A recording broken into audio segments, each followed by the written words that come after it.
What's up, action figure fans? This is your old pal Doc Johnson here with my action figure collection room part 2. So sorry for the abrupt end to part 1. Again, I'm brand new to filming videos and I haven't quite mastered the art of editing and things like that. So it abruptly ended because I think it was too long all on one feature. But anyway, I hope you'll check it out. And thank you so much. Guys, this is a amazing hobby. I love collecting action figures and toys, especially from my era.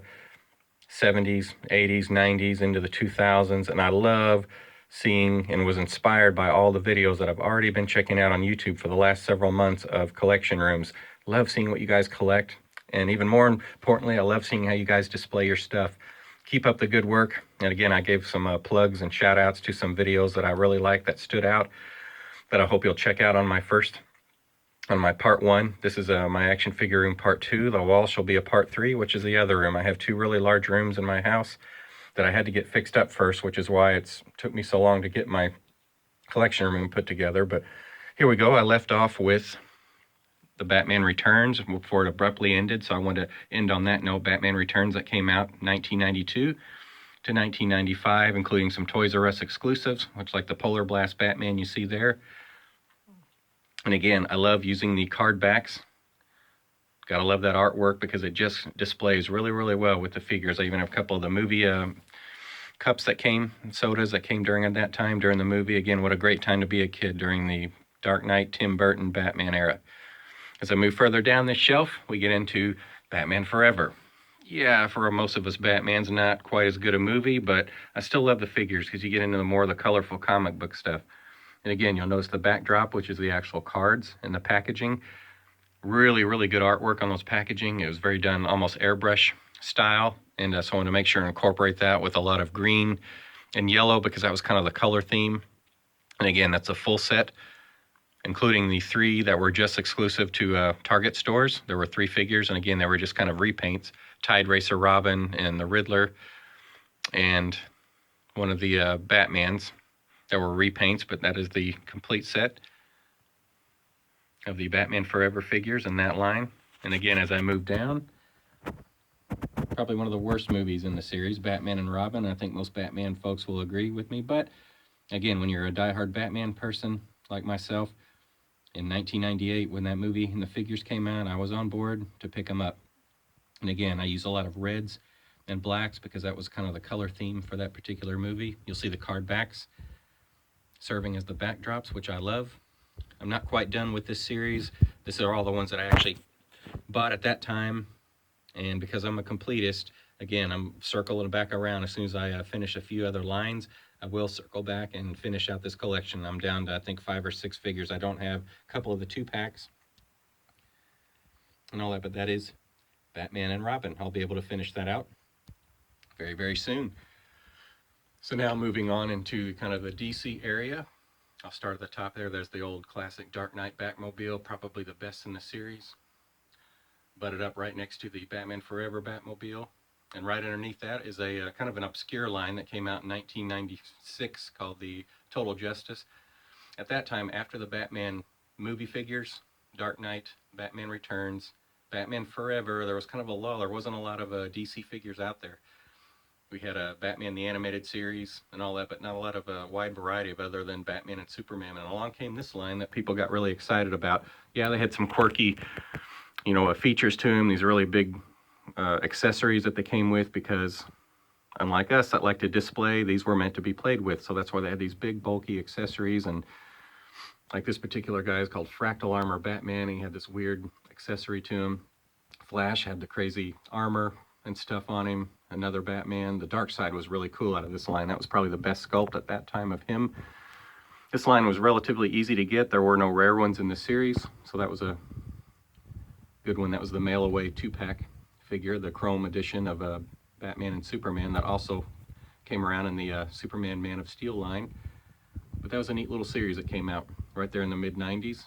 Easy to get them all. And again, the backdrop you'll notice is some old inserts from some magazines. That's also some wrapping paper back there with some 2x4s wrapped up and a couple of Pez's. I just think they look cool in the backdrop. And then I'll drop down. In 1990 was a little series called DC Superheroes. So I've got the card back there. That's an example of what it looked like. And these figures were pretty obscure at that time. They weren't quite as detailed, weren't quite as sculpted. But again, when you're a little short on DC figures, they hadn't made a lot since the old Superpowers line. This was kind of the first attempt at bringing back a bunch of different DC characters. And you'll notice that's the exact same sculpt of the Penguin that they used for not only the Batman Returns, different paint color, but also the Superpowers, just minus the feature. Lex Luthor, the Riddler, Two-Face. The hardest one to find in that line was the, two of them really, was the Turbo Platform Flash. They made two different versions of Flash in that series, the Turbo Platform one, then the regular. And then also the Superman, for some reason, was a little bit harder to find. If you're wanting this Shazam / Captain Marvel, that's a custom one that I did. That's just an old sculpt of using a Batman body from the animated series and a Superman Man of Steel head. And then I just made the cloth cape, did a repaint and put the emblem on there. I thought he kind of went with that line, but there was no original Captain Marvel with that line, but I added him. Thought it looked pretty good. Underneath here was a line I really liked. It came out in from 1998 till 2001. This was the JLA line, another really good breakout attempt at getting some more of the DC line out there. And what was neat about these figures is they were absolutely made to display. They came with a nice little stand. You'll notice a JLA emblem, and then they also have a cardboard insert that you cut off the back of the packaging and slid it right in the back. Made really cool backdrops. I have the entire line there. And they made a whole bunch of figures. They were actually slated to make a few more, like a Bruce Wayne, and I kept looking for it, but they never did actually make it. I'd be curious as to know why, but they never did come to it. But they made a nice little display of a bunch of figures from that DC line, which were very, very nice.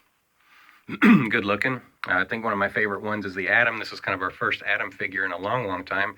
Hadn't been one before, and hadn't been one after that until the DC Universe Classics line. So that was the first Atom figure that came around in a long time. Came with a tiny version of himself as well. This line also came with 4 exclusive box sets. And the only way to get these hologram versions were to pick up the box set, so they were a little bit harder to find, especially the one that had Joker and Lex Luthor in it. I'll slide down to them.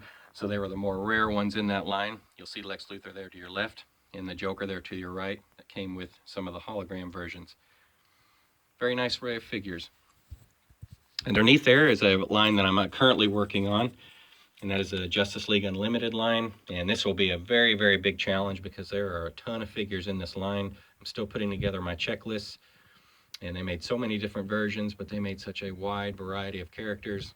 These guys look amazing. Again, I used the card backs, the cityscape for the backdrop, layered them up 3 layers deep, and kind of moved over into this side. So this is also a work in progress. I still have many, many of those figures to go in that line. I have maybe haven't even scratched the surface, and I have quite a few of them, 50 or so, but there's probably at least 3 times that in this whole line. But I will be working on that line, but that's such a great, love the cartoon, so love the figures as well. Great line. Moving on up, here's one of a lot of people's favorites, the old Superpowers line that came out in 1985, 86 rather. Again, Star Wars was dying off. Superpowers was Kenner's next big major hit because, again, Hall of Justice, they had all the classic DC characters at that time, plus the villains. This was a great, great series. They had the action feature with them. Again, got the card back. In the back, I think that looks great, that splash of color. Still working on this line because I'd like to get the little comic books and all the figures in the line. Again, I'm an open, complete guy, so packaging does not matter to me because I will be getting the actual figures themselves. I have all of Series 1 and Series 2, and I'm starting to work on Series 3. It gets a little harder when you get into Series 3 and Series 4, and then especially the foreign issue Riddler, and they also made a Captain Ray, which I think was only available in the South American region, and then I've heard rumors that there's an actual, what they call an abominable snowman. Somebody may be able to give me more information on that, but I would love to find out more. A cool line. Loved it. And again, there's a few of the ships, and of course the Batmobile. It's one of my best favorite renditions of the Batmobile. Cool stuff. And again, empty space. Always leave empty space for more growth in your figure collection. Next line, another awesome cartoon came out in 94, I believe, which was Spider-Man the Animated Series. And this came back to back with Batman the Animated Series. This came around about when I was in college and absolutely loved it. This kind of helped bridge me into a Marvel. I wasn't much of a Marvel guy up to this point. It was mostly DC. Then along came Spider-Man the Animated Series, and I absolutely loved it. Loved all the characters, the story writing, so I started reading the comics and then got into the figures as well. And lo and behold, I became a Marvel guy as well, just as much as a DC. I'm just about done with this line. I'm down to, I think, just one or two of the single figures, and then also one of the two packs that they packed either with an Iron Man figure or a Fantastic Four figure.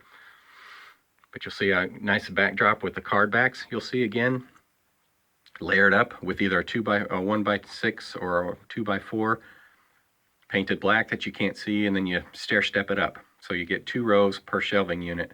I think it looks really good. And again, I'll be completing that line very, very soon. Just a few left. Underneath there was the series that came out in 1996, which was the Iron Man, based on the Iron Man animated series. Another really good line. This was a really, really good line to get us some different figures that had never been made before in any sculpt at that time. Really cool war machines. Obscure characters like Black Lash and Avalanche and the Grey Gargoyle. Fin Fang Foom, it was his first appearance. MODOK, his first appearance. A lot of really good figures. I have that complete line. And I'll let the hard figure to find out of this line, I always like to pinpoint those that I come out, is that guy right there, the U.S. agent. And yes, his shield has trouble staying on. That's why it's down there. I've tried different ways to keep it on his it goes on his wrist there. But the U.S. agent was only available, I think, in Canada. But I have him there, and that's a complete line of the Iron Man series from 1995-96. And moving on down the shelf underneath there is followed with another line that came out at the same time as Iron Man and Spider-Man, which is the Fantastic Four line. Great group of characters. Love the comic book. And you'll see that I have I'm down to just my last 2-pack. They made, in these 2-packs I'm talking about, they would either package a reprint of Thing, would go along with War Machine. They made a Dr. Doom and an Iron Man, and they also made a Spider-Man and a Thing. So it was these 2-packs there, and I'm down to one 2-pack. I need the Silver Surfer, and I believe it came with Thing 2-pack. That was an exclusive. But you'll see the card backs there.